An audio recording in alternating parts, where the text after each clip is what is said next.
Muy buenas tardes, bienvenidas y bienvenidos todos a Casa África.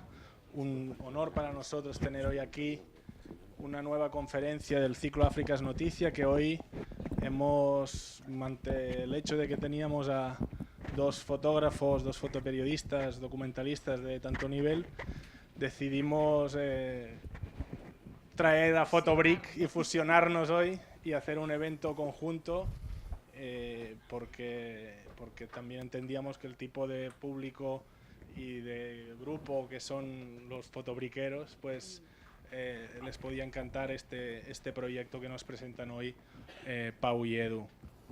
Hoy nos van a presentar The Backway, es el proyecto en que ahora principal en que está trabajando Ruido Foto. Ruido Foto es una ONG, un colectivo fotográfico que ahora mismo me explicaban hoy que son 7 personas trabajando en fotografía documental, en diversos tipos de proyectos educativos, de sensibilización alrededor de la fotografía y el documental en temas sociales y de derechos humanos. Hoy nos vienen a hablar de The Backway, que titulan La puerta trasera de Europa. Es un proyecto que conocimos a través del periódico La Vanguardia, una serie de reportajes que sacaron con las fotos de Pau y Edu y los textos de Xavi Aldecoa, que es un periodista especializado en África que hemos tenido ya un par de veces en Casa África, y entendimos que era un tema que obviamente es de actualidad, lleva muchos años de actualidad, ¿no? De hecho en Canarias siempre ha estado de actualidad, momentos más, momentos menos, pero siempre lo hemos tenido presente. Obviamente, como digo, es un tema con mucha conexión canaria, ¿no? Hace muchos años, bueno, no tantos, en el año 2006, si se acuerdan, el año de la llamada crisis de los cayucos, llegaban a las islas 31.000 personas en un mismo año. Ahora la inmigración africana hacia Europa tiene otras rutas, hoy nos hablarán de eso Edu y Pau, y les sonará su trabajo y la manera de enfocarlo, y lo explico de manera que también sirva de homenaje a el trabajo que también desde Canarias y los periodistas canarias hicieron en esos años de la crisis de los cayucos, ¿no? Pepe Naranjo, Nico Castellano, en su momento hicieron la reflexión de que era necesario cuando muchos medios simplemente se dedicaban, yo me incluyo entre ellos porque era lo que hacía en ese momento desde una agencia de noticias, casi que nos dedicábamos a contar cayucos, a contar inmigrantes, a contar mujeres, a contar menores dentro de cada cayuco.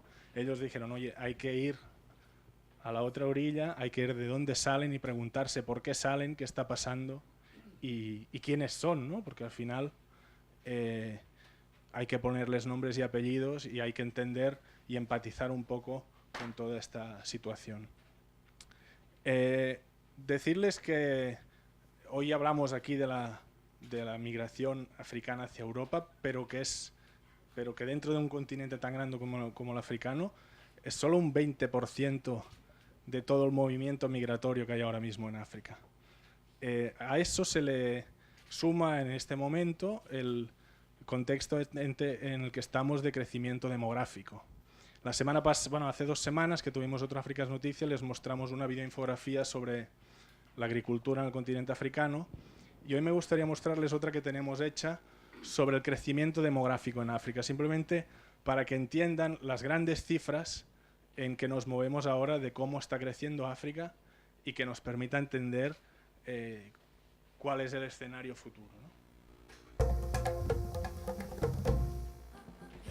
En términos demográficos, África es el continente del futuro. De 140 millones de habitantes en 1900, el continente alcanzó los 1.000 millones en 2010 y hoy alberga ya más de 1.100 millones de personas. Según el escenario medio que proyecta Naciones Unidas, la población africana crecerá hasta los 2.500 millones en 2050 y en 2100 podría superar los 4.000 millones. Eso supone que si hoy 1 de cada 6 personas en la Tierra viven en África, esta proporción pasará a ser de 1 de cada 4 en 2050 y a 1 de cada 3 en 2100.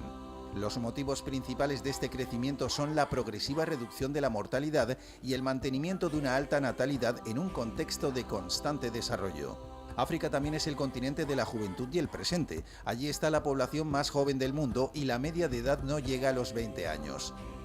Queda ahora averiguar si esta inercia demográfica supone un riesgo o una oportunidad. El Fondo Monetario Internacional sostiene que los países africanos deben ser capaces de crear 20 millones de empleos cada año hasta 2035 para responder a ese crecimiento.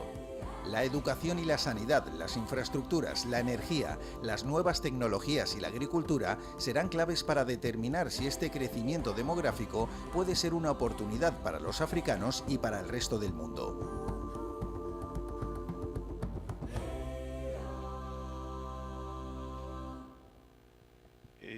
Hoy precisamente el ministro de Asuntos Exteriores, Borrell, estaba en Etiopía presentando el tercer Plan África que se anunció el otro día y cuyo gran titular viene a decir que para España el continente africano es una oportunidad. Hoy vamos a ver una cara dura y realista, pero a la vez necesaria de todo este fenómeno migratorio. De nuevo les agradezco muchísimo su asistencia hoy aquí. Le doy la palabra a Raquel, que hablará de Fotobrick, el proyecto solidario. Muchas gracias a todos por traer los bricks de leche y aportar el grano de arena a este proyecto. Y presentará también a Pau y a Edu. Muchísimas gracias.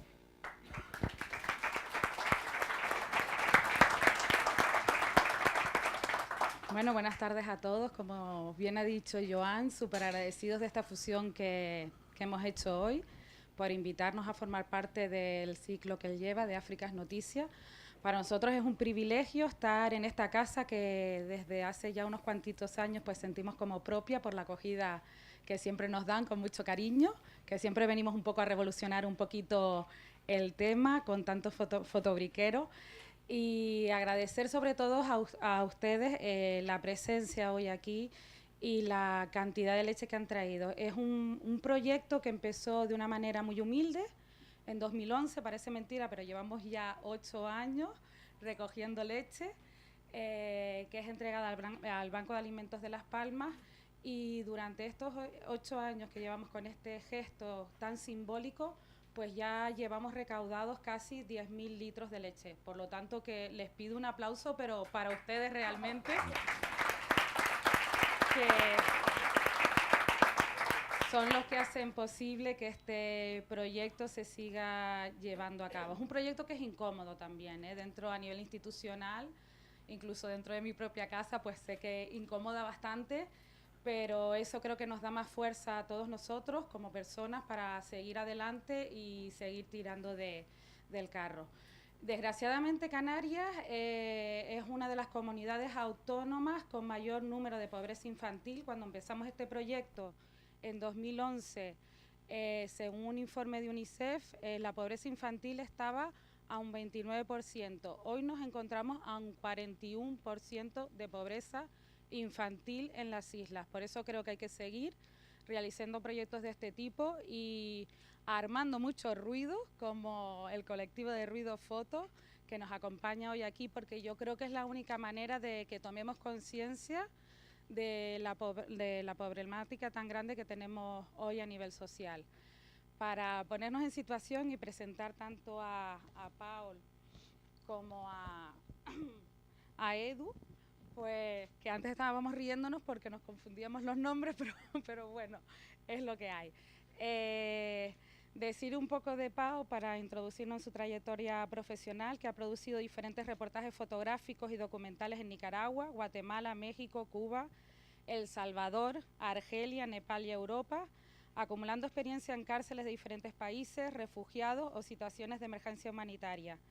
También ha desarrollado diferentes proyectos sociales de fotografía participativa, proyectos de intervención comunitaria a través de la fotografía en diferentes cárceles catalanas. Ha publicado el libro Testigos del Olvido, el pueblo saharaui en el exilio, y también el libro Cuidado que muerden, sobre el movimiento punk en la isla de Cuba. Ha recibido innumerables premios fotográficos, a destacar pues la beca Alexia Foundation, finalista en el premio de investigación periodística Gabriel García Márquez y un largo etcétera. Actualmente es profesor de fotoperiodismo en el Centro de Fotografía Documental de Barcelona y en el Instituto de Estudios Fotográficos de Cataluña, y colabora como personal docente en diferentes centros fotográficos de la ciudad de Barcelona. Por otro lado, Edu Ponce estudió fotografía y fotoperiodismo en el Instituto de Estudios Fotografía de Cataluña también. Inició su carrera profesional en América Latina, donde fue jefe de fotografía del medio de investigación El Faro. La verdad que el currículum es bastante extenso para los jovencitos que son los dos. También colaboran con otros medios internacionales como El País, El Mundo, CNN en España, Miami, Clarín, Proceso, etc. Ha sido ganador y finalista de diversos premios. Voy a pronunciar los que son más fáciles para mí, no los internacionales, como el mejor libro de fotografía de 2010 por Picture of the Year latinoamericano, el Revela Premio Internacional, Premio de Periodismo Gabriel García Márquez, o el Premio Nacional de Periodismo y Derechos Humanos de El Salvador. Imparte clases de forma regular en el Instituto de Estudios Fotográficos de Cataluña, la Escuela CF de Barcelona y el Máster de Fotoperiodismo en la Universidad Autónoma de Barcelona. Es socio fundador de Ruido Foto y sinceramente un orgullo y un placer tenerlos aquí con esta trayectoria profesional tan impresionante. Sin más, los dejamos ya con The Back Way y espero que, sobre todo, que agite conciencias, que es el fin último de Fotobric y creo que también de Ruido Foto. Muchas gracias por estar hoy aquí con nosotros. ¿Me quedo? ¿Se me traba la lengua? Hola, buenas tardes. No sé si así se me escucha. ¿Qué tal? Wow, muchísimas gracias por la presentación. Yo creo que nos vamos avergonzando cada vez que... No, tenemos que hacer uno más cortito para la próxima. Bueno, pues lo dicho, encantados de estar aquí. Muchísimas gracias a todos, impresionados por la cantidad de gente en unas fechas que entiendo que hay mucha oferta interesante, ¿no? Y especialmente porque venimos a presentar un proyecto que habla sobre migración y sobre una migración de la que probablemente, no diría saben más ustedes, pero la han vivido más cerca, la han tenido más cerca incluso que nosotros, ¿no? De hecho, Ruido Foto es una organización que, como les contaba, que podría ser una especie de agencia de reportaje, de fotoperiodismo, en que decidimos no dedicarnos a cubrir noticias, sino dedicarnos a cubrir fenómenos, ¿no? Intentar entender en profundidad aquellas cosas que consideramos que con solo la noticia del día no se entiende, ¿no? Y la migración, sin lugar a dudas, es uno de ellos, ¿no? Y creo que es un caso muy claro en que cuando la acumulación de noticias de última hora al final no nos ayuda a entender lo que está ocurriendo de verdad, ¿no? Solo por introducir un poco la organización, sobre eso somos un grupo en que decidimos en un momento no hacer lo que hacían los periódicos tradicionales, sino profundizar, pasar mucho tiempo, llegar tarde a las noticias para poder llegar a fondo a las noticias, ¿no? Y intentar explicar el contexto. La fotografía, para eso, tiene mucho poder. La fotografía no nos permite hablar de grandes cifras, nosotros en las imágenes no podemos desvelar casos de corrupción, pero sí podemos hacer una cosa muy poderosa, que es generar emociones en el público. Y nosotros intentamos que ese poder específico de nuestro lenguaje, de la fotografía, sirva para que el público tenga una comprensión emocional de lo que está ocurriendo. Empatice es la palabra que utilizamos, ¿no? Y en este tema, en el de la migración, que nosotros empezamos cubriendo en América Central, porque nuestra historia empezó alrededor de El Salvador como organización, hicimos varias cosas. Lo empezamos a cubrir primero haciendo la ruta migratoria durante 2 años entre Centroamérica, México y Estados Unidos. Es la ruta migratoria por la que se mueve más gente del mundo, el camino más poblado de migrantes indocumentados. Y posteriormente con Pau también lo que fuimos fue ir a la origen e intentar responder ¿por qué? ¿Por qué de El Salvador, de Guatemala, de Honduras la gente se va? Y allá la respuesta tenía mucho que ver con que es la región más violenta del mundo. Son los países con mayores índices de homicidio del mundo. No son los más pobres, no son países donde hay un conflicto político, pero por muchas razones la gente se mata mucho. Y contar eso, que es lo que fuimos en un proyecto que se llama Sala Negra, bueno, el Pau está recorriendo un poco la web, si les interesa pueden mirarlo con más detalle. Este es un tema que nos metió mucho en la idea de la migración, de intentar explicar la migración como se merece. Creemos que la migración es el fenómeno social de nuestro tiempo. Es decir, es de los movimientos del mundo el que más define el momento en el que estamos y el que más lo va a definir. Y muchas veces un fenómeno incomprendido. Y de ahí, pues de empezar a trabajarlo lejos, a partir de una primera cobertura que casi no fue una iniciativa de ruido, ¿no, Pau? Fue un momento, sí. exacto, un encargo. Nosotros trabajamos con Médicos Sin Fronteras, con otra ONG en ese momento que era el equipo de rescate de emergencias de Cataluña, los bomberos. Nos encontramos cubriendo el primer gran fenómeno migratorio que nosotros vivimos masivo en nuestra época como profesionales, que fue la llegada de los refugiados sirios y afganos a Grecia, Balcanes, todo eso, hicimos esa ruta. Pero solo cubrimos eso, la llegada. Y de las inquietudes, de darnos cuenta que solo cubriendo la llegada no explicábamos nada, salió el proyecto de Backway, ¿no? Que es un proyecto en el que intentamos ir al origen, ir un poco más atrás de lo que estamos viendo cada día en el Mediterráneo para intentar entender un poco más. Vale. Buenas tardes a todos. Como os estaba contando Edu, el proyecto de Backway viene un poco la idea, yo siempre lo digo. Bueno, primero es un proyecto que recorre en aquel momento, ya hace 2 años que estamos haciendo esta cobertura. Era el mayor flujo migratorio, los flujos migratorios, las fronteras son móviles y ya en estos 2 años han pasado muchas cosas, pero decidimos buscar una ruta, una única ruta, que era desde Senegal y Gambia, sobre todo porque en Cataluña son comunidades migrantes muy numerosas, y hacer todo el camino que hacen actualmente a través de Mali, Níger, Libia, el Mediterráneo, hasta llegar a Europa. ¿Y esto por qué? Porque estábamos en un momento, esto era durante el 2007, que el Mediterráneo, había mucha gente cruzando el Mediterráneo, una ruta muy difícil, muy larga, y está muriendo mucha gente, pero la visión europea llegaba hasta ahí, era una visión corta, no iba un poco más atrás y se preguntaba por qué esta gente está haciendo el camino, de dónde vienen, por qué deciden hacer esta ruta. Entonces el proyecto sin prisas, muy reposado, que hicimos Ruido Foto, lo hemos hecho 3 de los fotógrafos, aquí estamos 2, falta Toni Arnau, que es otra persona, nos vamos repartiendo países o lugares de interés, y nos hemos juntado también con grandes escritores que entienden un poco con la misma filosofía desde redacción, que es Xavi Aldecoa, que es un gran conocedor de África, y Agus Morales. Y esto es lo que nos hemos encontrado hasta hoy.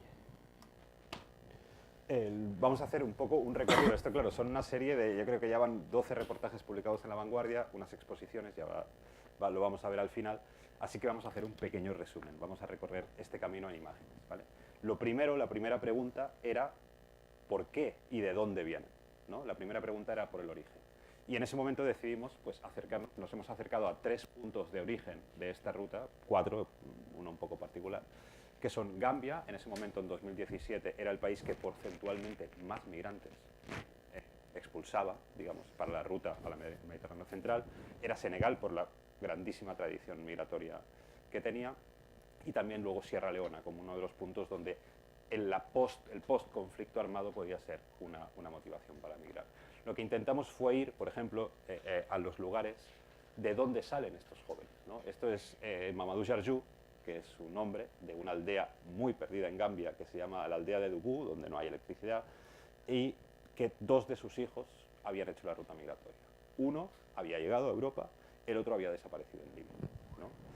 Queríamos contar estas historias, ¿no? Acercarnos un poco a la idea de que los migrantes tienen padres, que los migrantes tienen una familia que lo ha invertido todo, que se lo ha jugado todo para ello, ¿no? Gambia también, intentamos hablar mucho, intentar hacer que las imágenes sirvieran para entender el contexto del que sale la migración, ¿no? La situación económica, la situación social. Estos son algunas imágenes en Sierra Leona también, de una comunidad destruida.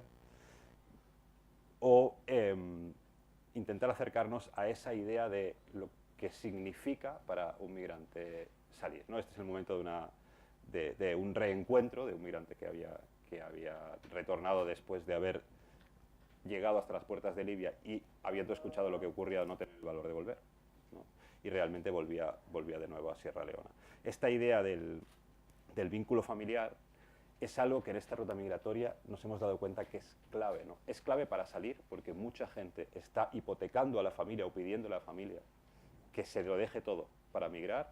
Es la inversión familiar muchas veces, en lugar de comprar una casa, en lugar de abrir un negocio, mandar al joven al camino, y también es muchas veces la razón por la cual los migrantes no quieren volver a casa con la cabeza baja y habiéndose gastado todo el dinero.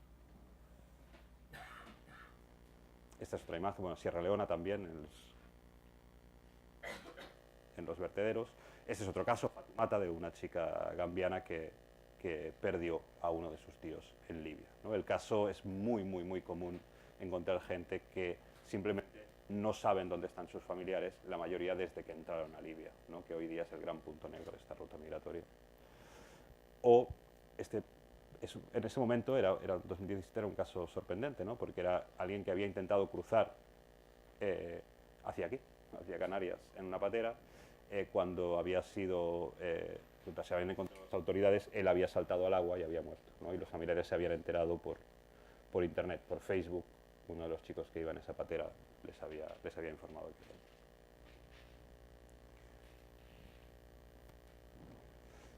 Esto ya es Mali, que es la estación de autobuses. De hecho, en la ruta que hemos seguido, que es de África Occidental, el punto de la estación Mali Bamako concretamente, es un punto muy importante porque ya, aun es el lugar donde se agarran los autobuses, toda esta parte hay que entender que esta migración es legal. La migración no solo es ilegal al llegar a Níger, ¿no? Es una migración legal, pero ya empiezan a haber muchos problemas de asaltos o simplemente jóvenes que ya en este punto no pueden seguir porque se han quedado sin dinero, porque no han recibido el dinero de la familia que querrían o porque simplemente han sido asaltados, agredidos, engañados en esta ruta. Y también hemos visto que las rutas migratorias no solo son de personas que buscan mejorar su vida y la de sus familias, sino que también hay muchísima gente que huye porque puede perder su vida. Entonces son refugiados de conflictos armados. Uno de los puntos que estuvimos era entre la frontera entre Níger y Nigeria, que es a principios del 17 era uno de los principales flujos de personas que iban hacia el norte para cruzar el Mediterráneo, y era por culpa del conflicto con Boko Haram, que es una organización armada integrista. Y lo que nos encontramos no son, cuando hay una emergencia, no son los campos de refugiados que vemos que están todos ordenaditos, preparados. No, eso fue una desbandada de gente que simplemente cruzó la frontera y se instaló donde buenamente pudo. Había una carretera y en aquel momento había 270.000 personas que en las cunetas de la única carretera que bordeaba la frontera. ¿Por qué la carretera? Porque es donde allí llega la ayuda humanitaria y es donde hay seguridad, porque ahí pueden conducir los militares. Y son situaciones que mucha gente ya, cuando yo visité estos campos, mucha gente llevaba como 2 años, y muchos hablaban, sí, yo aquí ya no tengo nada que hacer, no puedo volver porque hay guerra, quiero ir a otro lugar a intentar trabajar, pero es muy difícil, hay toda una situación que no tienes ni las posibilidades económicas de subir, y te ibas encontrando pues los jóvenes hacían cualquier tipo de trabajo para ir ahorrando e intentar poder de una forma muy precaria hacer la ruta hacia Europa, por ejemplo cargando ganado.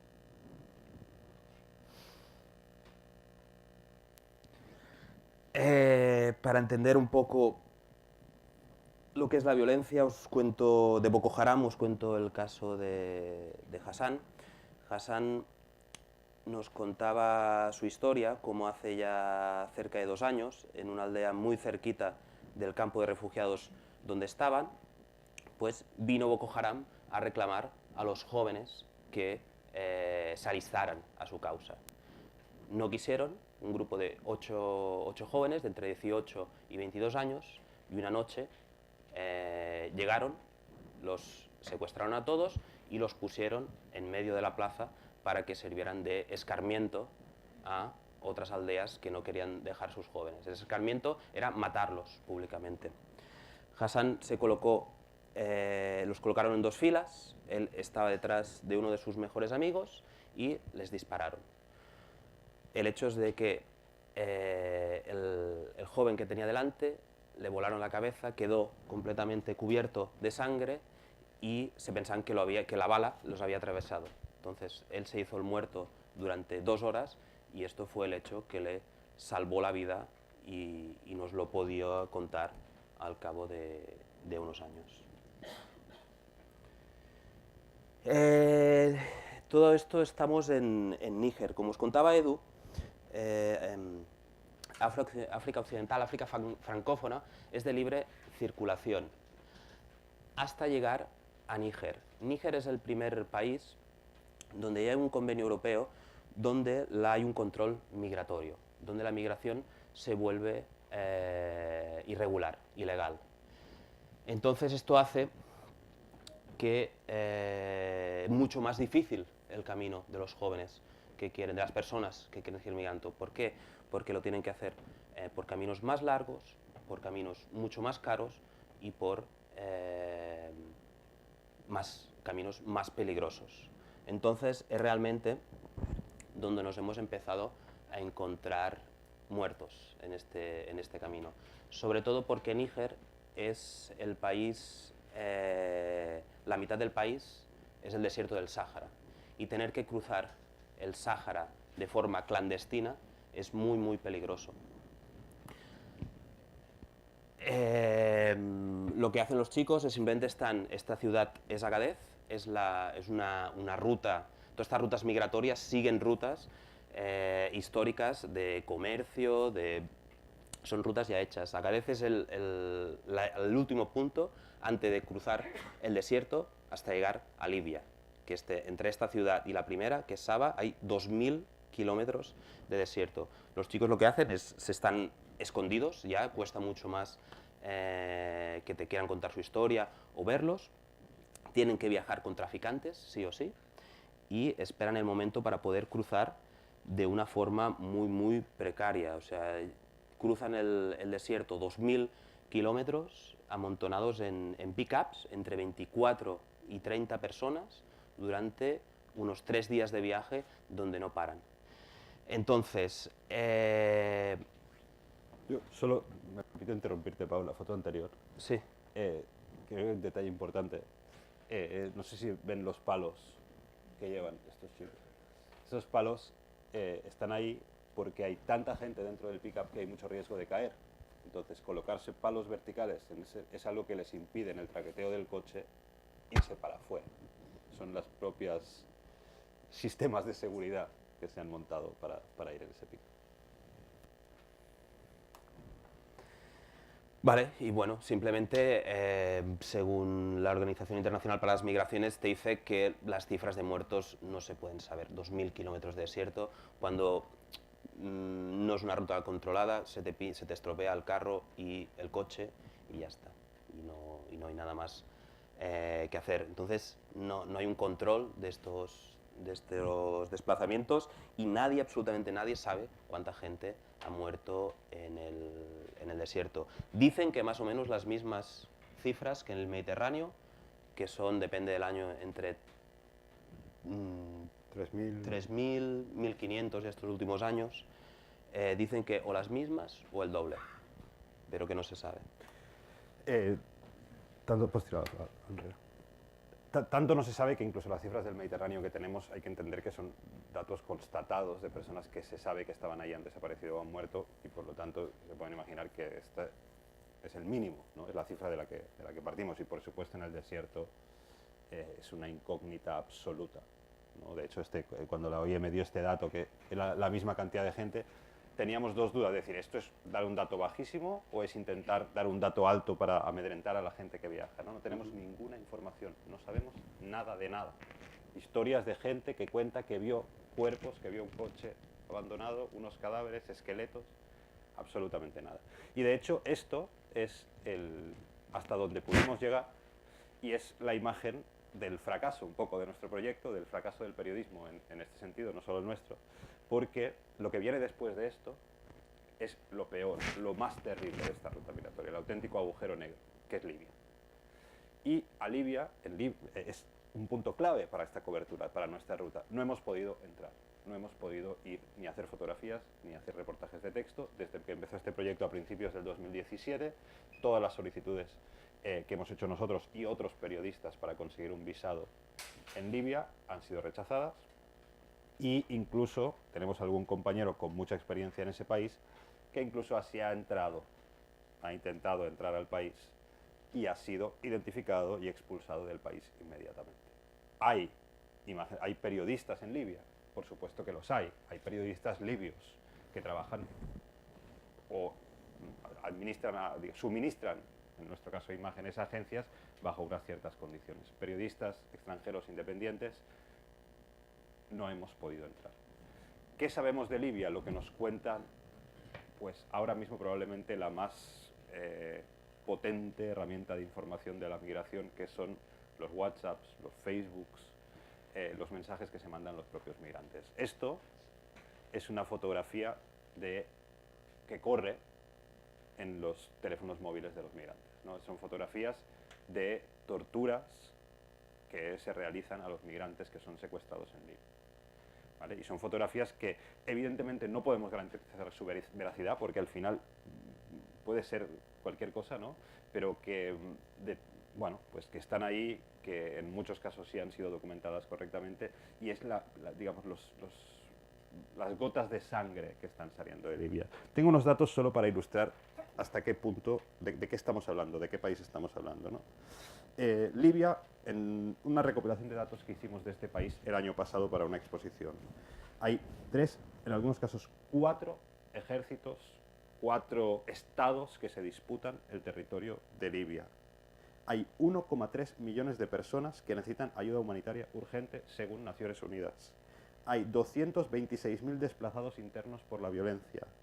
Hay de 700.000 a 1 millón de inmigrantes atrapados en Libia, una ciudad solo de inmigrantes. 121.000 inmigrantes han intentado cruzar el Mediterráneo central desde Libia. 2.396 muertos en datos de 2007, con esta cifra que les digo, que es solo los que han podido ser contabilizados. Y eso es, ¿no? Es un agujero negro, solo escuchamos cosas. No sé si alguien ha visto lo que publicó Channel 4 esta semana, en que una periodista, recopilando esos materiales documentales e intentando hacer un ejercicio de comprobar la veracidad, pues por primera vez en los últimos 2 años se han vuelto a publicar imágenes, ¿no? Pero habíamos visto en años anteriores, no sé si vieron alguna vez, imágenes de subastas de esclavos, ¿no? Secuestros, asesinatos, torturas, la gran tragedia humanitaria de esta migración ocurre ahí. Como no pudimos ir, pues intentamos acercarnos de otra manera, ¿no? Y una fue, esta fotografía me la está enseñando un activista, un voluntario de la Media Luna Roja, en Túnez, en la ciudad de Medellín, que está muy, muy cerquita de la frontera con Libia, que se llama Shamseddin Marzouk. ¿No tenías la foto, Edu? Sí. Vamos a buscarla. Se ha colado por ahí. Creo que no, que estas, las de Túnez. Bueno, Shamseddin Marzouk es un...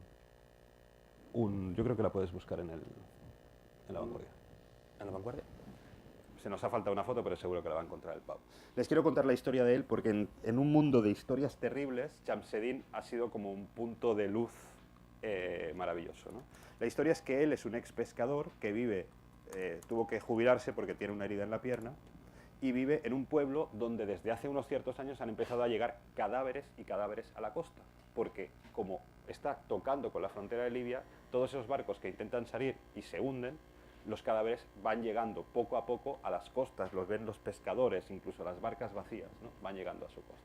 Y Shamseddin, que es una persona que por una historia personal que tiene que ver con su padre, con algo que le dijo su padre, es una persona que tiene mucha sensibilidad para eso, decidió que no podía no hacer nada ante esos cadáveres que iban llegando, no identificados, que terminaban en un agujero en el suelo. y decidió que él iba a construir un cementerio, el cementerio de los desconocidos. Él lo que hizo fue empezar a pedirle al Estado, pedirle a la municipalidad un pedazo de tierra. ¿Lo encuentras, Pau?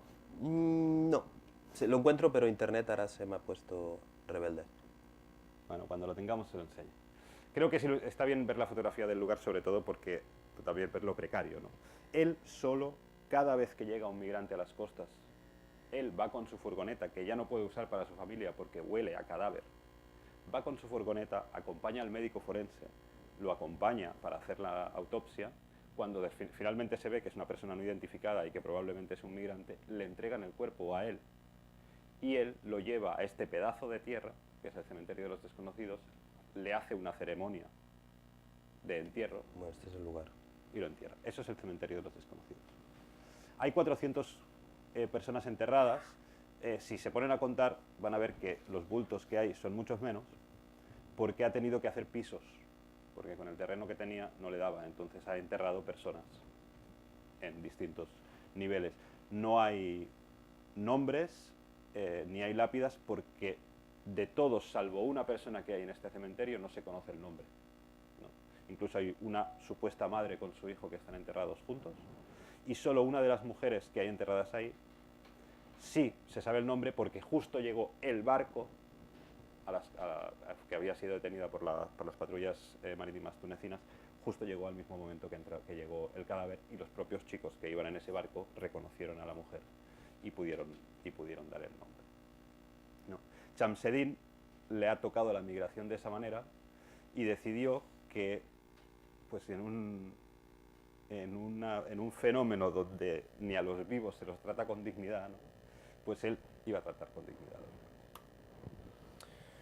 Bueno, de todo esto tan horrible que os cuenta Edu de Libia, sí que lo que hemos podido ir viendo es testimonios de gente que lo ha conseguido cruzar, o hay muchísima gente que no ha podido más y que está haciendo ya el camino de forma inversa. O sea, es una migración que no es en una sola dirección, sino que casi prácticamente hay el mismo flujo de personas ahora mismo que intentan llegar a Europa, de los que han fracasado, ya no aguantan más y vuelven. Y a veces te encuentras casos como el de Mubarak, que es este joven de Darfur, de 22 años, que nos contó en Agadez que hacía 10 días que había huido corriendo de una mina de oro en Libia, donde había sido vendido como esclavo y donde llevaba 6 meses trabajando en un régimen de brutalidad. Aquí se le ve una cicatriz en la cabeza por haber picado demasiado lento, y muchas otras que no se le ven. Mubarak se escapó de noche, corrió, y nos decía que ahora está muy preocupado por sus compañeros, porque había más o menos unas 200 personas, y que a los chicos que intentaban escapar los mataban y los dejaban a la vista de los demás para que sirviera de escarmiento e intentar no huir. Su caso no es único, sino esto era en un campamento donde había más o menos un centenar de personas que igual no habían sido vendidos, pero sí que venían de trabajar a trabajos forzosos, habían sido esclavizados por la fuerza, y que un sistema que se utiliza en Libia es secuestrar durante 1 mes, 2 meses, obligar a un trabajo de sol a sol, sin apenas agua ni comida, hasta que no pueden más y los liberan, hasta que no tienen más fuerzas. ¿Por qué los liberan? Porque simplemente secuestran a 100 o 200 más y los ponen a seguir trabajando. Todo esto estamos hablando de un país que lo tenemos que destacar, que hay un acuerdo con Italia, sobre todo, para que cierre el flujo migratorio hacia Europa. O sea, estamos negociando una serie de políticas migratorias con un país que está ocurriendo todo esto que estamos hablando ahora mismo. Y después el mar. más o menos es muy conocido lo que pasa en lo que está pasando en el Mediterráneo.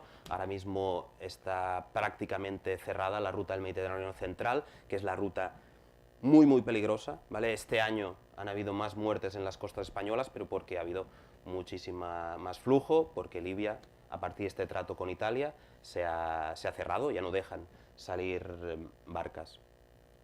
Pero en aquel entonces, esto es de hace un año más o menos, era gente, cuando te los encuentras en el Mediterráneo, que te puede contar, hace unas horas ha salido de Libia y te cuenta la historia muy reciente que ha tenido.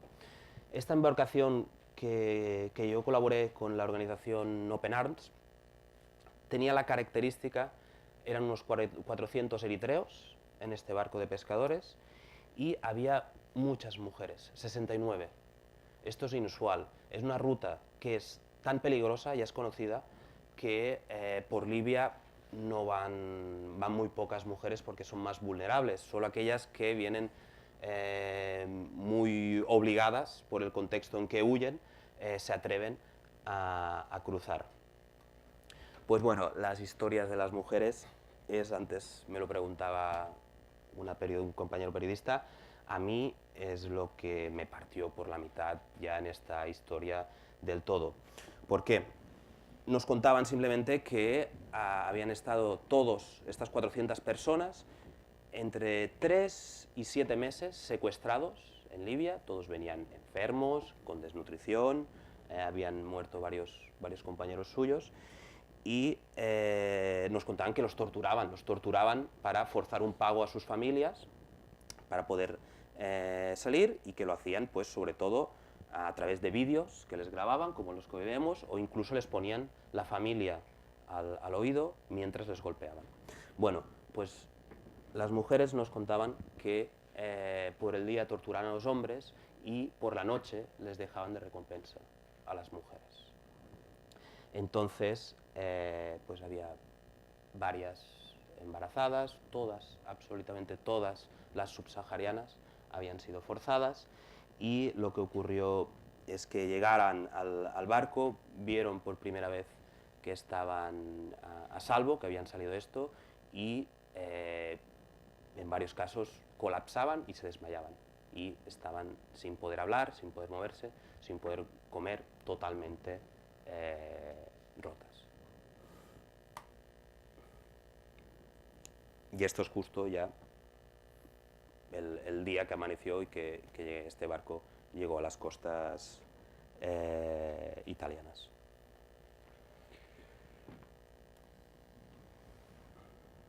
Este es un poco el resumen de lo que hemos hecho hasta ahora. Luego les vamos a hablar de lo que vamos a hacer, porque este proyecto que no sé si conocen cómo funciona hacer periodismo en África, o hacer periodismo lento, digamos, pero es muy caro. Pues nos ha costado mucho financiarlo, pero finalmente este año tenemos un poco más de facilidades porque National Geographic nos ha dado una beca para continuarlo. Entonces el próximo año vamos a poder estar trabajando en nuevos contextos, que vamos a intentar ir al otro lado, cambiar de ruta, ir a Eritrea y Etiopía, que es un lugar muy importante ahora, acercarnos a la ruta argelina, que además Argelia es un país que ahora mismo está en una situación muy complicada y eso siempre termina afectando de manera negativa a los migrantes indocumentados. Y también vamos a trabajar aquí, ¿no? Vamos a hacer un poco de trabajo de destino, qué pasa con la gente que ha hecho esta ruta cuando está aquí, para que nos cuenten el camino, pero también para que nos cuenten la llegada, ¿no? Las cosas que ocurren en la llegada. Pero más allá de eso, ¿qué hacemos con esto? ¿No? Y esta es casi una pregunta personal, porque cuando te dedicas a este oficio, o haces algo y ves estas cosas, o haces algo al respecto, o eres un turista del horror, y no queremos para nada ser turistas del horror. Entonces, Ruido Foto, y ahí está un poco la característica de nuestra organización, lo que hacemos es, por supuesto, intentar publicarlo, utilizar los canales del periodismo tradicional, en este caso con este periódico, con La Vanguardia, lo republicamos en medios internacionales, pero también intentamos hacer un ejercicio que es llegar a la gente de calle, sobre todo a aquella gente que, si me permiten, no está aquí hoy. Es decir, aquella gente que nunca vendría a una exposición sobre migración de Ruido Foto, ¿no? A esta gente que decimos no está sensibilizada. Intentamos llegar a esa población que podría decir, no, esto es mío. O sea, que no ha hecho este ejercicio de empatía, ¿no? Y para ello tenemos varios canales. Uno son las redes sociales, por supuesto, pero otro, y es muy característico de Ruido, es llevar las exposiciones a la calle, ¿no? Intentamos hacer una versión pedagógica, una versión con ideas muy directas de lo que nosotros cubrimos, y esto que están viendo aquí... Que está en catalán. Sí, está en catalán porque esta exposición es en Barcelona, pero también hemos hecho, la estamos moviendo ahora en Navarra y otra versión de esto es intentar llevar las imágenes a la calle y además ser lo más, en general, el máximo impacto posible, ¿no? Intentar interrumpir la caminada, paseada del perro de la gente y que se vean obligados a ver esto y a intentar reflexionar, ¿no? En este caso, por ejemplo, esto es una de las cosas que hicimos el año pasado, dio la casualidad de estas cosas que pasan, que el Teatre Lliure, que es un teatro, que creo que es el principal teatro más grande de Barcelona, que está en Montjuïc, hacía un ciclo sobre un tema que se acercaba al tema de la migración y nos pidieron que convirtiéramos toda la fachada de su teatro en una exposición de las historias de distintas personas que habíamos visto, ¿no? Y todos estos arcos que son la entrada del teatro, pues los llenamos de las historias de Mamadou Jarjou, las historias de Abdoulaye Fall, de gente que hemos conocido en este camino y que podía ayudar a generar esta empatía. También otra cosa que estamos haciendo desde los últimos años, que hemos visto que es muy útil y imprescindible, es a nivel educativo. Todo esto que les hemos contado lo hemos construido en una píldora, un taller educativo para jóvenes ya de secundaria, que ya conocen un poco el mundo, y que a través de Laia Gómez, que es una educadora que trabaja con nosotros, lo llevamos a los institutos y lo llevamos con calma. Y es todo un ejercicio de empatía, de poner a los jóvenes de aquí, a ponerlos en la piel de ellos y hacer todo este recorrido con todo este problema y que se sienten cuáles los problemas. Y utilizamos otro sistema que es la realidad virtual. O sea, en estos talleres hemos grabado durante la ruta varios vídeos de 360 grados, que son esto que te pones las gafas y parece que estés allí. Pues esto también lo trabajamos con jóvenes, que les atrae muchísimo y les posiciona en el lugar donde están estas personas. Pongo un pequeño fragmento. No es lo mismo que verlo con las gafas, pero bueno, Sí, esto está en YouTube, de hecho. Si lo tienen en el teléfono móvil, con el móvil se puede ver. Si buscan Ruido Foto en el YouTube, les saldrán los vídeos que hacemos. En este caso es del rescate. Entonces, tú estás situado y puedes mirar a cualquier lado.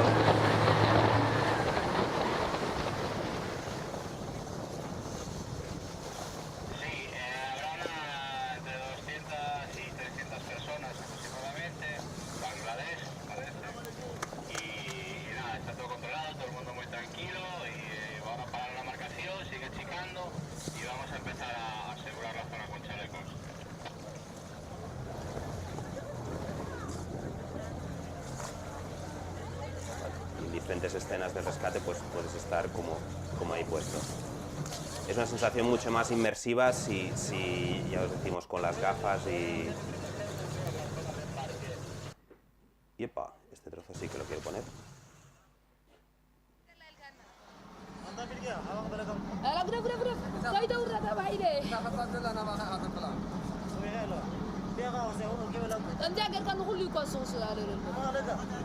Esto es dentro de la embarcación una vez rescatada.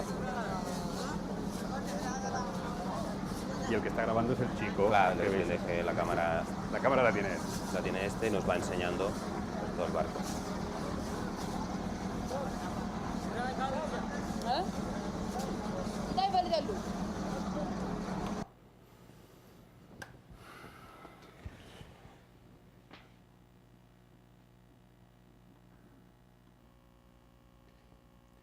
Y para concluir y pasar a la parte más interesante de esta charla, que es la conversación con ustedes. ¿Y por qué hacemos esto? Pues, por un lado, para denunciar, por supuesto, ¿no? Porque creemos que son esas cosas que están ocurriendo y que, aunque sea por solo gritarlas, un poco alto, porque cuando estás ahí necesitas que la gente se entere, vale la pena. Pero además, porque nos hemos dado cuenta en este caso, en esta ruta migratoria, es algo clarísimo, que esto no es la ruta migratoria africana, esto es nuestra ruta migratoria.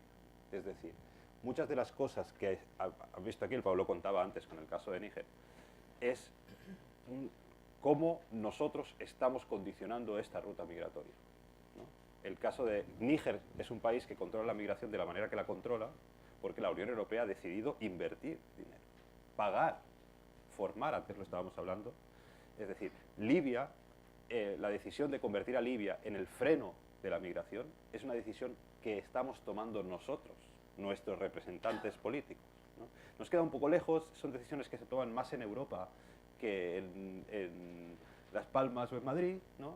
Pero al fin y al cabo son las decisiones que estamos tomando entre todos como europeos, ¿no? Cómo hemos decidido tratar la migración. Y además estamos en unos tiempos, y vuelvo un poco a esa idea de la fotografía, la capacidad de la fotografía para generar empatía, estamos en unos tiempos donde está creciendo mucha la tendencia del desprecio al otro, ¿no? Es que estos son los otros, los ilegales, los que vienen, los que quebrantan la ley, y todo eso puede ser verdad, incluso yo puedo entender perfectamente que alguien quiera decir, no, yo no. Pero muchas veces eso nos permite entender, incluso, hay que entender incluso para rechazar, hay que entender incluso que quien quiera que allí se construya un muro en el mar y no crece ningún migrante, aún así hay que entender.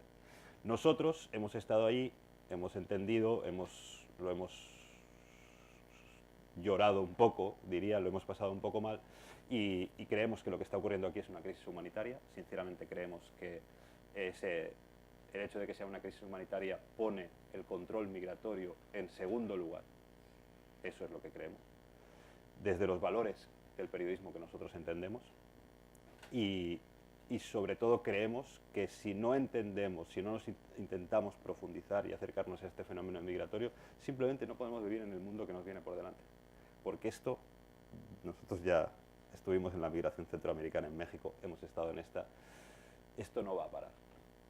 Esto puede cambiar. No ha parado nunca, siempre no ha parado en la nunca, historia de la humanidad. Y no va a parar. Yo quisiera concluir con para ilustrar un poco eso, con Gambia, otra vez volver al origen, con una conversación que tuve con un chaval joven que trabajaba en una ONG, que tenía un buen trabajo en Gambia, y que varios de sus amigos del barrio se habían ido a Europa, ¿no? Y yo le decía, dime cuál es para ti la mayor motivación migratoria, la razón por la cual crees que tus amigos, que tú, migrarías. Y él me respondió, Facebook. Ni el hambre, ni la violencia. Facebook, me dijo. Yo le dije, ¿cómo que Facebook? Y me enseñó su Facebook. Y en su Facebook, de un chaval de 20 años, listo, con ganas de hacer cosas en la vida, con ganas de prosperar, salían unos chavales en Barcelona, en la calle, uno que se había puesto con un coche detrás para que pareciera que el coche era suyo, ¿no? Unos de fiesta, con ropa buena, vacilando, con el Mare Magnum, que es una zona así de playa de Barcelona, del mar ahí detrás. Y decía, ¿por qué se van mis amigos? Por esto, ¿no? Y yo, bueno, me parece que, aunque parezca raro, pero el hambre es muy importante, ¿no? Huir de la violencia es muy importante, pero tener ganas de ser joven y tener ganas de progresar y hacer algo en la vida es algo, a mí me parece bastante imparable. ¿Pau? Sí. Sí, no, estoy de acuerdo. Yo simplemente que diría que las sociedades que han avanzado mejor son las que han visto al otro como una oportunidad, no como un obstáculo, ¿sabes? Entonces, no sé qué nos pasa a Europa, que estamos encerrados en una casa con las ventanas bien bajadas y no vemos esa oportunidad que nos viene y la tenemos que saber absorber y no verlo con miedo, simplemente. Yo dejaría de hablar ya, nosotros, Edu, para ver... Que nos dice, hemos hecho un gran esfuerzo, hablamos mucho nosotros, para condensar. Por favor. Muchísimas gracias. Un aplauso por el trabajo espectacular. Y si les parece, ¿se me oye? Si les parece, vamos a abrir un turno de preguntas. ¿Quién quiere empezar? Yo mismo me encargo de ir repartiendo el micro.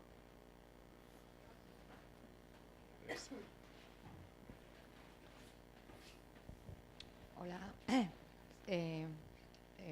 Muchísimas gracias por enseñarnos este trabajo y esta labor tan interesante. Me parece una labor encomiable, pero por otro lado, ustedes como periodistas y como fotógrafos, ¿hasta qué punto, si les bulle, que estoy seguro que les bulle, nuestra mirada o la mirada de ustedes está un poquito contaminada, ¿no? O sea, nosotros vemos el problema con una serie de prejuicios y estereotipos que por mucho que queramos quitárnoslos, yo creo que viajan en el imaginario, ¿no? Entonces, ustedes mi pregunta es cómo afrontan esto. No sé si me he explicado. Es la mirada un poquito, ¿no? Es la mirada un poquito de cuando decían periodistas del horror. ¿No hay un poquito también de eso? O sea, ¿cómo te puedes, de alguna manera, ustedes, ¿no? Con ruido foto, quitarse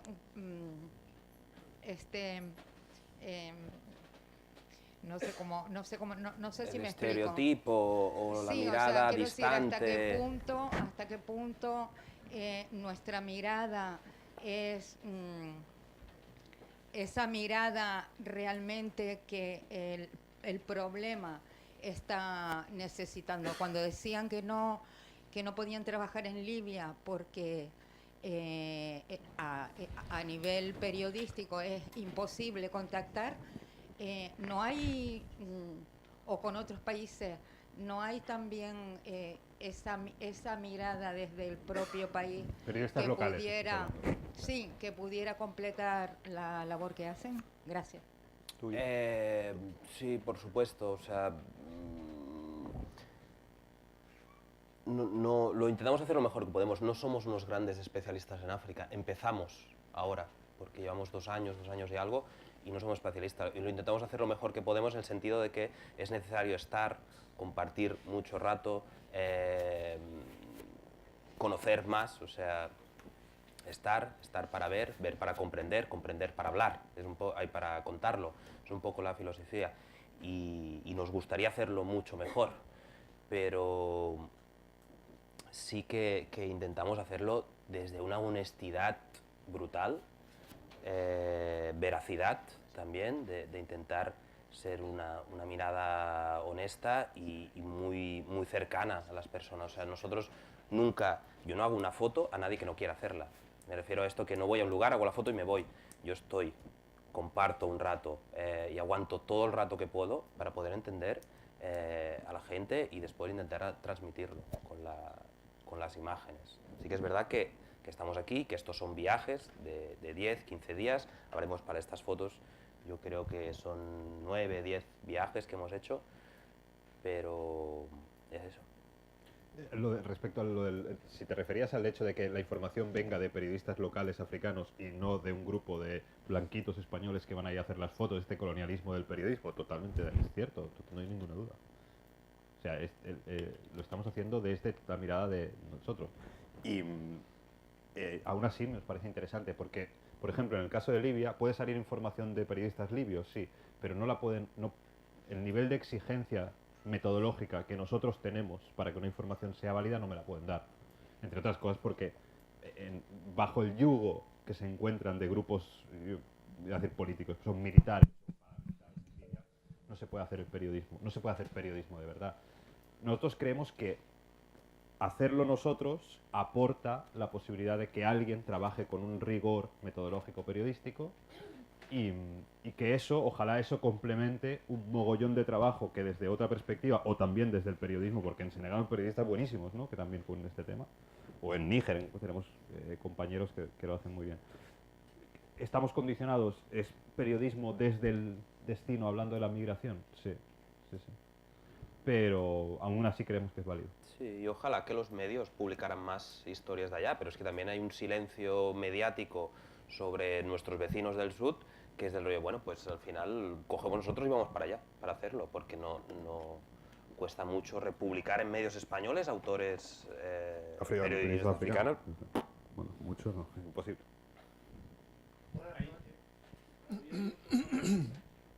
Buenas noches. ¿Por qué creen que utilizan la ruta de Libia con mayor frecuencia y no la otra o incluso por allá? ¿Me dejas a mí? Sí. Va, lo normal es esta ruta de aquí, que son 3.000 kilómetros, que es costa, que no hay desierto, etcétera. Esto ya es, aquí recordarán muy bien la crisis de los cayucos, que era en el 2006. Marruecos no deja el paso de inmigrantes, es una frontera externalizada y no hay paso. Eso los obliga a hacer una vuelta mucho más grande, estos son unos 7.000 kilómetros hasta Libia para poder pasar aquí. El Mediterráneo, hubo un momento que Grecia, lo ves, y lo lógico es pasar por Turquía. Pues Turquía, después de el flujo migratorio de 1 millón de personas en el 2015-16 de sirios, se cerró. Entonces vamos cerrando fronteras y cuando una frontera se cierra, la siguiente es más peligrosa aún. Pero la motivación a migrar no desaparecerá porque lo pongas más difícil. De hecho, esto está desactualizadísimo. En el momento que empezamos el proyecto, esta era la ruta más numerosa de toda África. Ahora mismo... Argelia ha ganado muchísimo y el cruce a partir de que se pusiera todo esto que hemos contado tan complicado, el flujo migratorio ha derivado a las costas andaluzas. Y otra vez se ha activado nuevamente el paso por Grecia y las rutas balcánicas.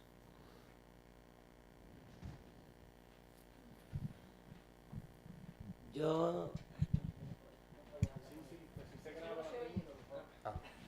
¿Se me oye? Se te escucha muy bien, ¿eh?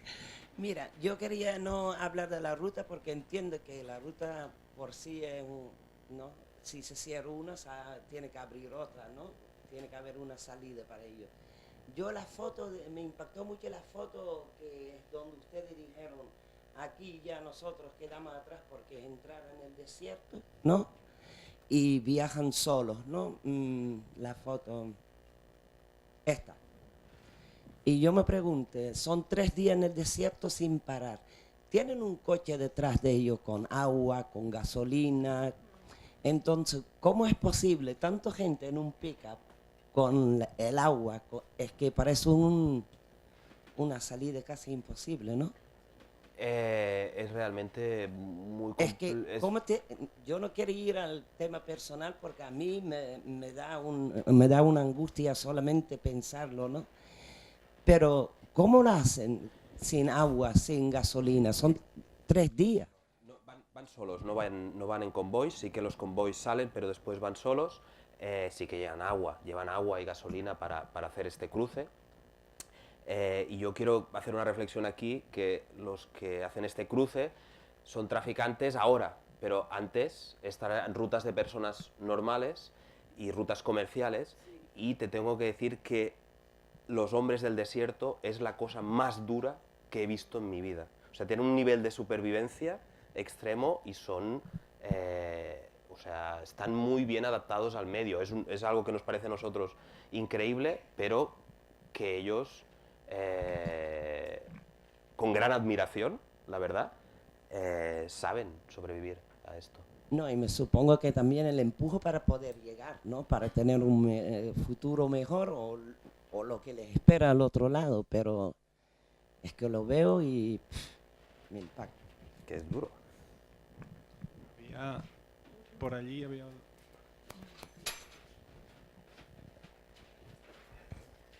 Hola, buenas noches. Mi nombre es José Valdés. Le hace una invitación por parte de una amistad que he venido. Un poquito más. Vale, de acuerdo. Entonces, oye, chapó por ustedes que quieren llevarnos hasta nuestro corazón este momento de migración que está sufriendo África, que lleva muchos años, que es bueno, pues algo bastante desagradable, ¿no? Que producido por la Europa, ¿no? Tú ya estabas hablando que a pesar de esto, pues siguen haciendo obstáculos, ¿no? Para que, porque yo que me imagino es que ustedes no solamente quieren llegar a nosotros, sino también hacerlo llegar a los dirigentes, ¿no? Y a ver si humanizamos también un poco más a los dirigentes para que, no sé, ¿para qué? Me imagino, ¿no? Yo lo respondo ahora a ustedes, para que esta gente, pues, pongan más medios en estos países y lleguemos a unos niveles de acuerdo para que suban un poco el nivel industrial, etcétera, etcétera, y den mayor desarrollo, ¿no?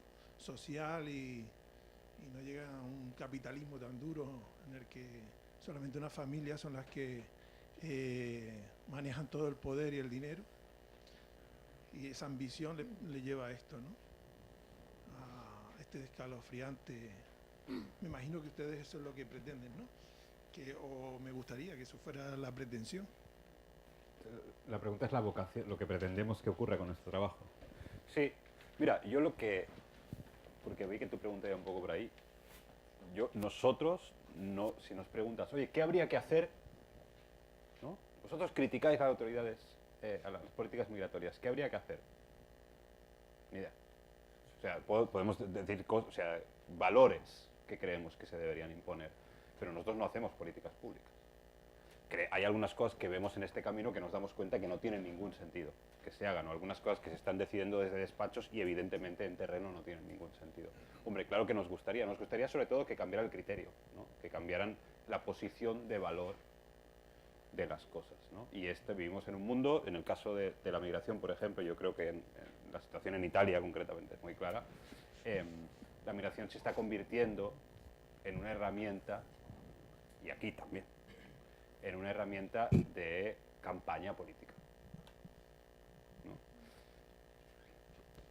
Con unos migrantes que no votan y por lo tanto y eso quiere decir pues que no se están considerando a los migrantes como personas como yo creo que deberían entenderse, ¿no? Y promover el odio, por ejemplo, promover el rechazo, pues sí, nos gustaría que estas cosas cambiaran. Ni tan solo te podríamos decir cuál es el cambio, pero sí generar una empatía. Sí creemos que hay muchas veces que se habla de esta población desde una distancia, sin imaginarse que podría ser tú. Yo creo que una de las primeras experiencias cubriendo migración, al menos yo la tuve, fue decir, es que podría ser yo. Es que este tío, esta tía podría ser yo. Yo también hubiera hecho este camino. Yo también lo fui. Yo migré para trabajar, solo que agarré un avión y tenía un visado. Pero migré porque en mi casa no había lo que yo quería. Entonces, al menos lo que intentamos es eso, que la cosa parta desde una empatía y luego se tomen las decisiones. Hola, buenas tardes. Gracias por la exposición. Preguntaros una muy rapidita. ¿Habéis llegado a contactar con alguno de los traficantes en esta ruta que habéis hecho? ¿Y habéis obtenido o hablado con él en fin, habéis tenido un contacto? Gracias. A ver, lo de los traficantes, ahora hay mucha gente que le llama pasadores, ahora ya directamente, hay diferentes niveles, porque hay gente que simplemente pone precio a pasar y los migrantes lo aceptan, es un precio caro y es un abuso, pero es aceptado, pues gente que antes llevaba persona de forma legal, pues ahora lo tiene que hacer de forma ilegal. O lo último que publicamos era una historia sobre era un traficante, pero que había unos chicos que para pagar el pase del desierto los hacía jugar a fútbol. Pues tenía una liga y los ponía a jugar profesionalmente y el pago era este cruce.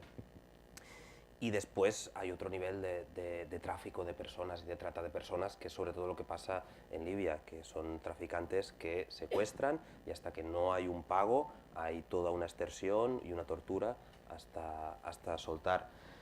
Con los que hemos hablado nosotros es gente que siempre en flujos migratorios hay toda una población que vive alrededor, pues Agadez, este punto migratorio, toda la población, son unos 15.000 personas, prácticamente desde los restaurantes que hay son para migrantes, los chicos jóvenes que venden garrafas de agua para el trayecto, pues son comunidades que viven de estos flujos migratorios. migratorios.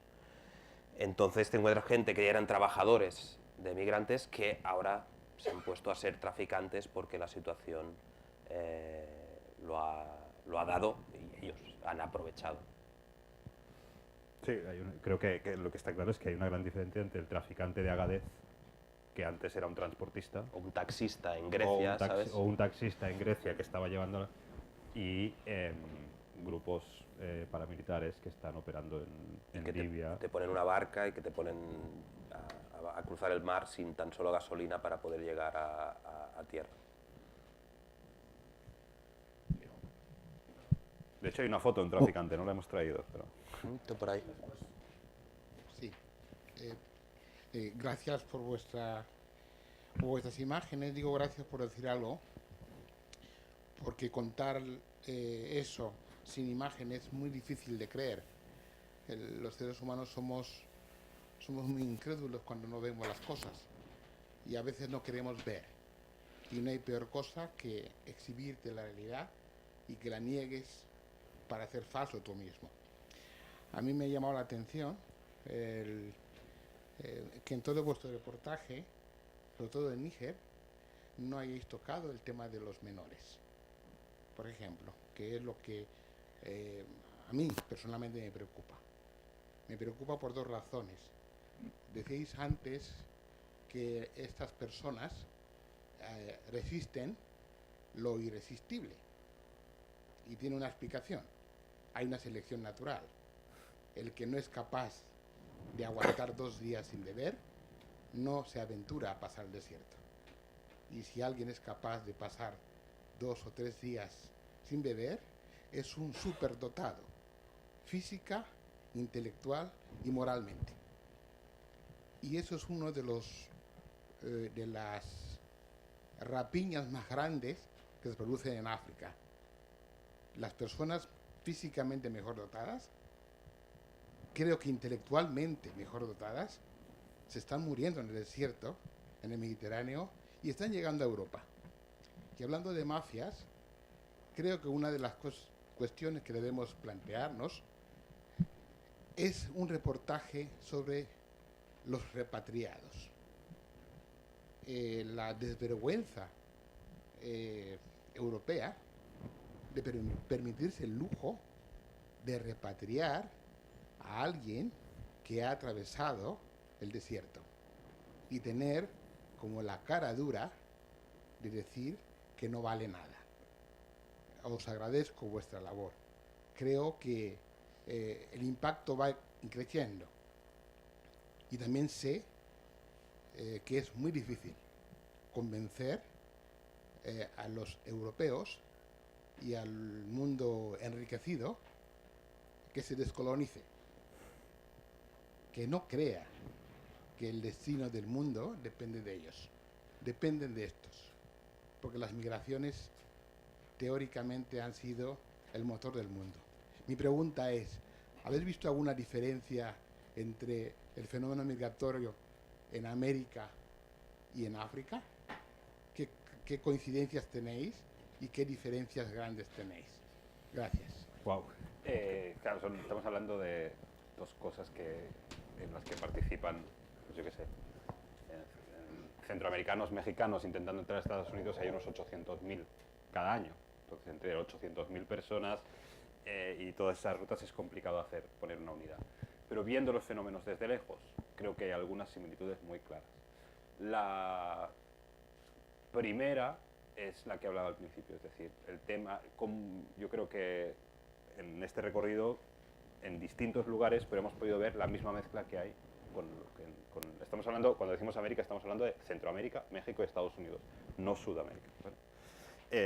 Es decir, que hay gente que emigra huyendo de la violencia, y esto es algo que es todavía más difícil, más imparable, pero muchas veces es gente que no le importa tanto quedarse en un país intermedio, como pasa en Centroamérica y se quedan en México. Hay gente que huye por las razones económicas, ¿no? El migrante económico, pero muchas veces de unificación familiar. Pero sí, yo creo que hay ese perfil general de la ilusión de la migración. La migración como una cosa, como un proyecto de futuro, como una inversión familiar, como la idea de prosperar, de buscar algo como un plan de vida. Y eso lo hace muy, muy, muy poderoso, ¿no? Esta idea de Yo la idea de tienen hambre y por eso vienen, en mi experiencia en la cobertura migratoria de los dos, y ya son unos cuantos años, porque en México me eché 2 y aquí, no sé, llevamos 2 y medio, no sé si definiría yo esa la migración. Yo creo que la gente que tiene hambre, hambre no migra. Yo creo que migra la gente que tiene poco y tiene capacidad, ganas, ideas, ve cosas del mundo, se informa. Esa es la gente que migra. Por eso, en la línea de lo que tú decías, yo creo que la auténtica tragedia de la migración, más allá de las vulneraciones de derechos humanos en la ruta, es para el país de origen. Porque los países de origen son los que están perdiendo a su mejor gente. A los jóvenes, con ganas, listos, que miran internet, que miran la tele, que tienen ganas de hacer cosas, que tienen planes. Imagínate perder eso, tío, en una nación. Esa es una similitud. Y otra que me parece bastante clara, y yo tengo la sensación ya como espectador que se reproduce en otros lugares del mundo, es esta idea que me parece moralmente difícilmente justificable, de que los países receptores hayan decidido delegar el control migratorio en países de tránsito donde se sabe que no se respetan los derechos humanos. Es decir, África, por decirlo de una manera, África subsahariana es lo mismo que El Salvador, Honduras y Guatemala. Y Libia es lo mismo que México. Es decir, Estados Unidos le paga dinero a México, por decirlo a brocha grande, ¿no? Se asegura de que México endurezca su control migratorio, cuando a México le da igual, porque a México, que pasen los migrantes centroamericanos, le da igual, para evitar el problema en su territorio, pero a unas sabiendas de que se van a vulnerar los derechos humanos. Esto lo estamos viendo en esta ruta migratoria. Yo podría decir que en el caso de Israel y Egipto también se reproduce, y es un patrón muy generalizado, ¿no? Esto de llevar el control migratorio allá, ¿no? Claro, los países, nosotros estamos vulnerando los derechos de los migrantes, nosotros no. Europa no lo está haciendo, son los libios. Sí que lo está haciendo también, en otros lados, pero bueno.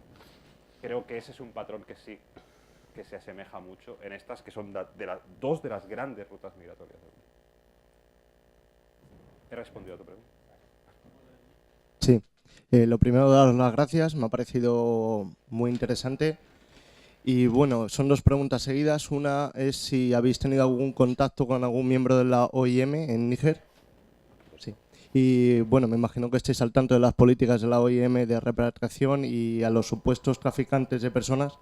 El gobierno de Níger, las políticas internas, tienen como parte pues multar a esos supuestos traficantes de personas, pero la OIM les ofrece dinero a esos traficantes de personas para que se recoloquen en otros puestos de trabajo.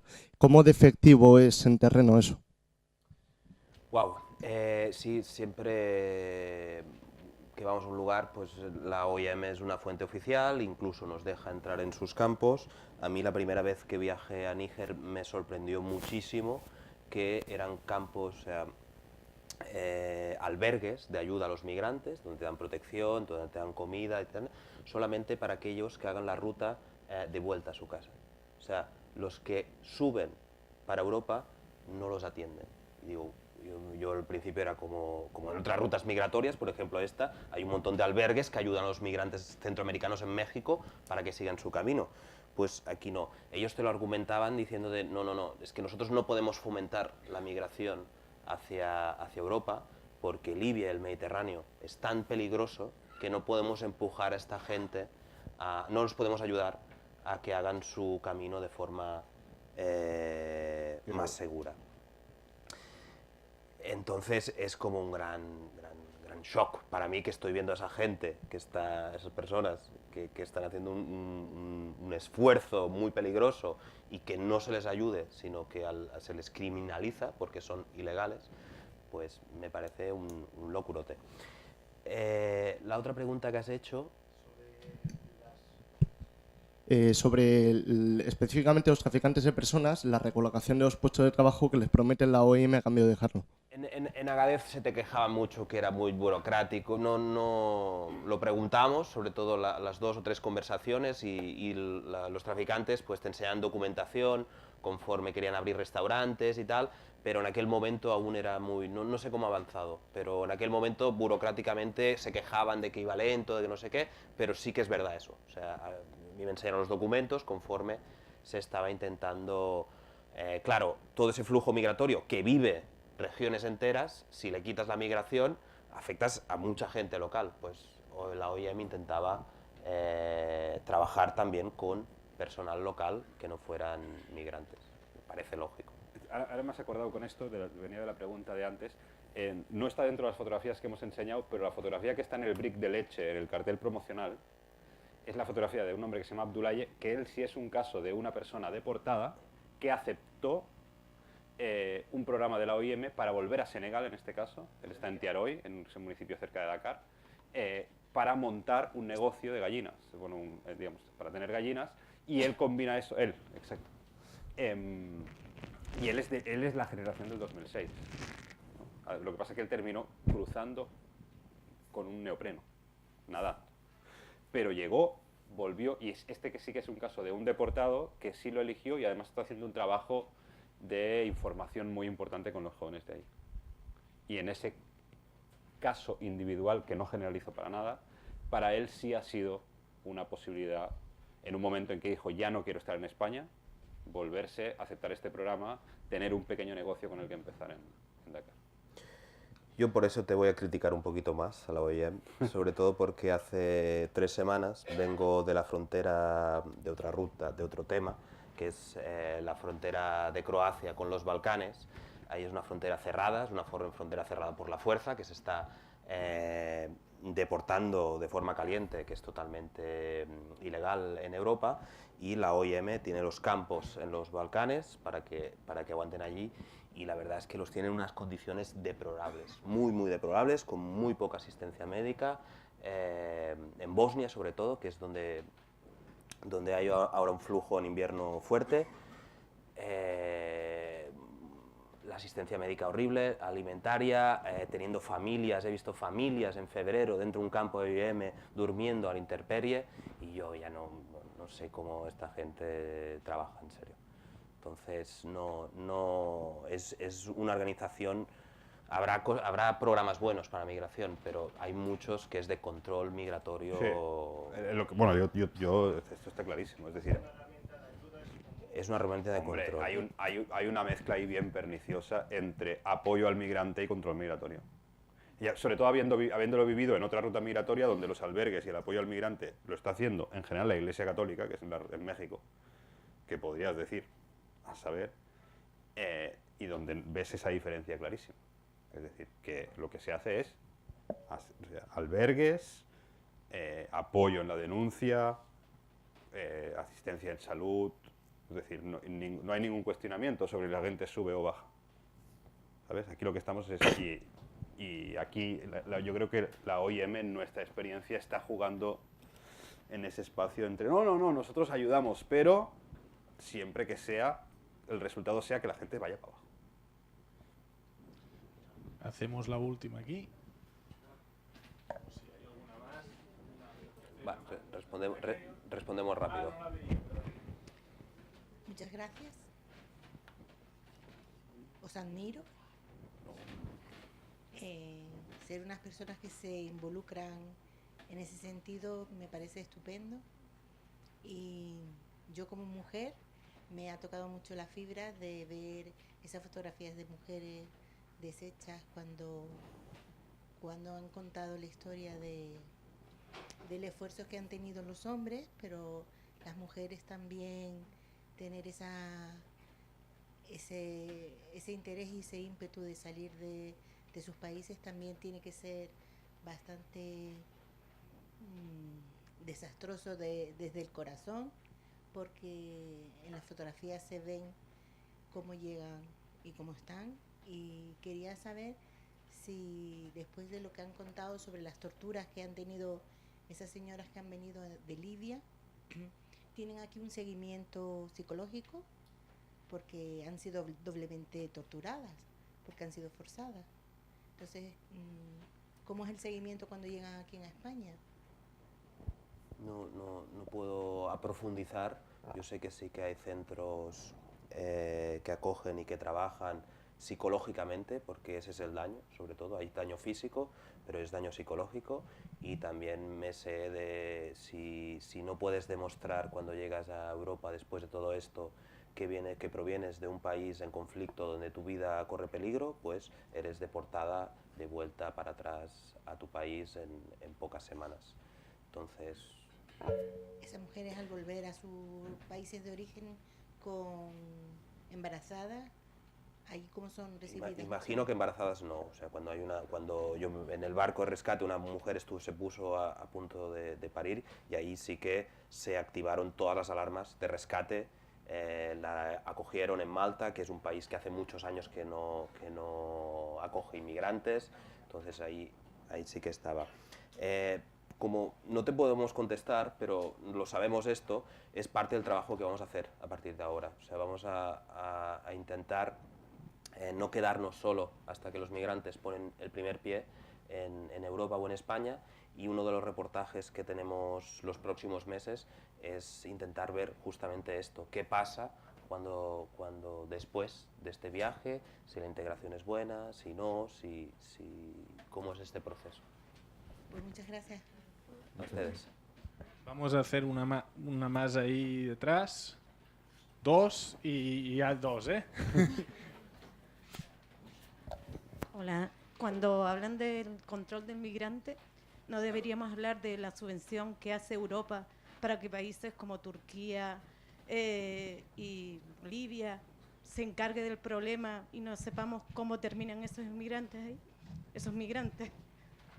¿Sabes? Sí, eso es lo que hablábamos de externalizar la migración. No sé si lo simplificaría a una subvención, ¿no? Hombre, Es decir, subvencionamos que no nos lleguen el problema, que mueran o que les dé igual. Pagamos para ello, claro, como europeos. Sí. ¿Sabes? No vamos a hablar de... Lo que te digo es que en general es evidente que una de las estrategias principales de control migratorio en Europa es delegar el control migratorio a países de tránsito. Esto es un hecho, pero creo que no desvela nada. O sea, si tú le vas a preguntar a alguien en la Comisión Europea, te va a decir, sí, esta es una estrategia política. Y probablemente te dará sus razones.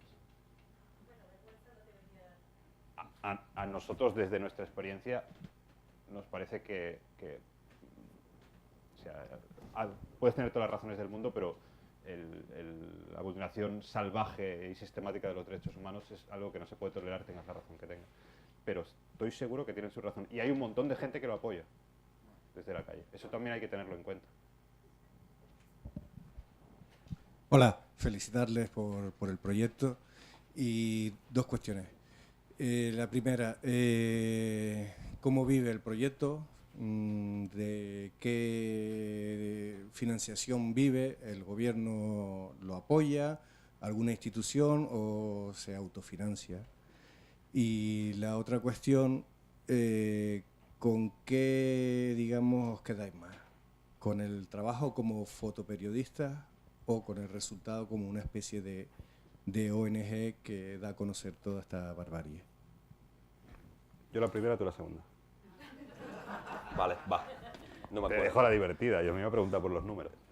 ¿De qué vive el proyecto? Nosotros somos una ONG, entre otras razones, para eso. Para conseguir fondos que nunca antes hablábamos, Ruido Foto, de lo que le pagan los medios, lo que nos pagan los medios de comunicación por publicar, si llega al 10% de nuestro presupuesto anual, tenemos suerte. O sea, lo que pagan los medios no da para hacer este tipo de periodismo. ¿Cómo lo hacemos? Todas estas campañas de sensibilización y educación son una serie de proyectos que son susceptibles de recibir subvenciones de una cosa que se llama Educación para el Desarrollo, que es una parte de la cooperación. Los fondos de cooperación, en nuestro caso de Ayuntamiento de Barcelona, Diputación de Barcelona y Generalitat de Cataluña, desde hace años conseguimos fondos para hacer estas estrategias, para sensibilizar y de paso hacer. Más becas. Este proyecto acaba de ganar una beca de National Geographic que nos dan, no se lo digáis a nadie, pero 30.000 pavos, yo creo, para seguir trabajando un año, ¿no?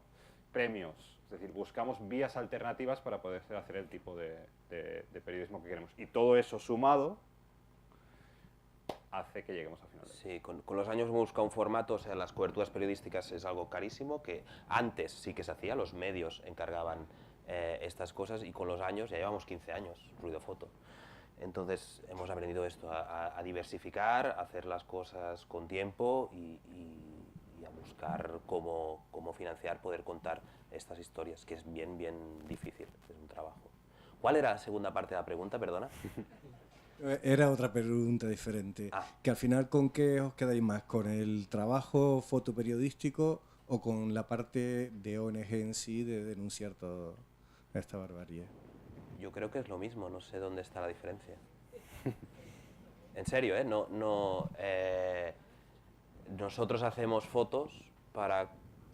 Es que lo que decía Edu de Viajantes del Horror, yo sufro, he sufrido bastante en estos, no me gusta nada, ni me gusta tener que hacer. Yo me lo creo, hay momentos que es increíble el oficio de periodista, sinceramente, tengo una gran suerte, pero lo hacemos simplemente para contarlos, el fin único, poder contar unas historias que creemos que están oscuras y damos un poquito de luz y somos un testimonio incómodo que si no estamos ahí pues podrían pasar muchísimas cosas más horribles. Como mismo intentamos contarlo, frenarlo un poco y hacer lo mejor que humildemente podemos.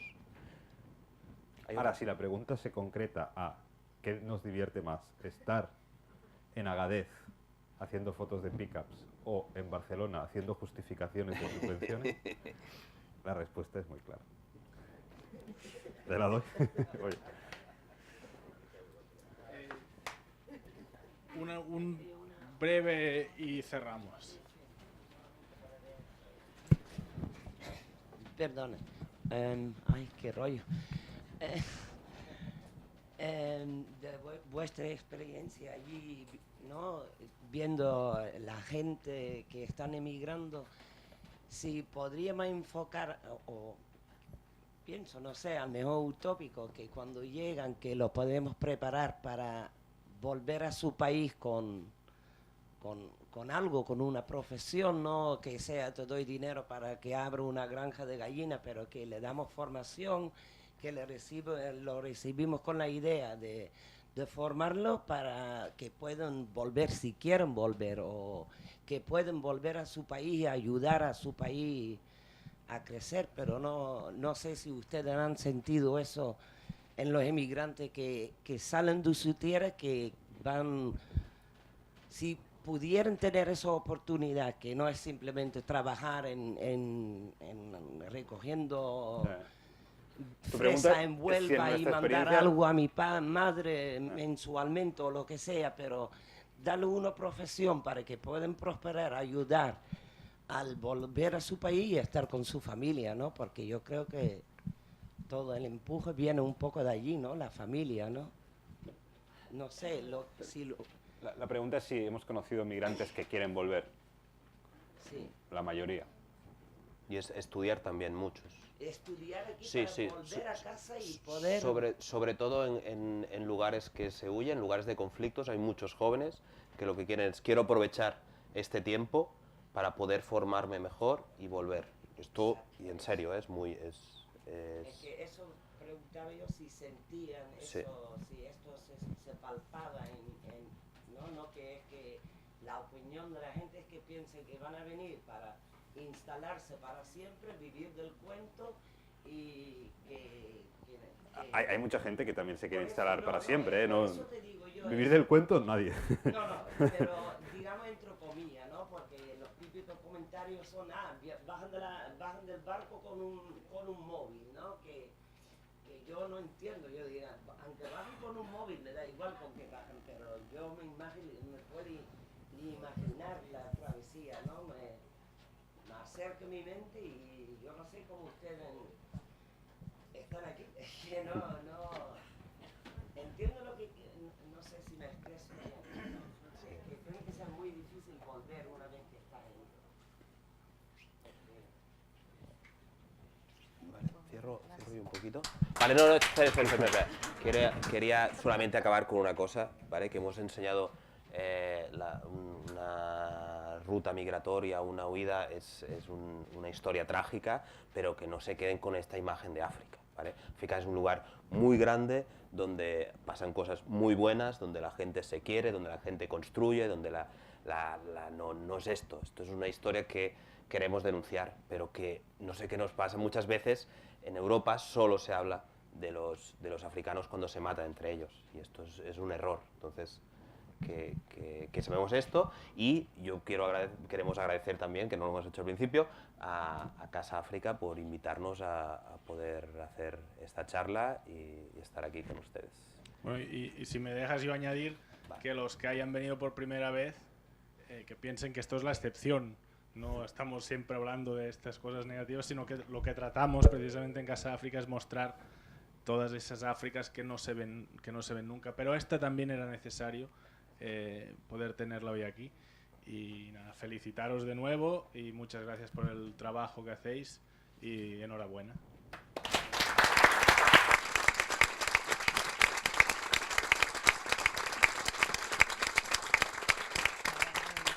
Muchas gracias.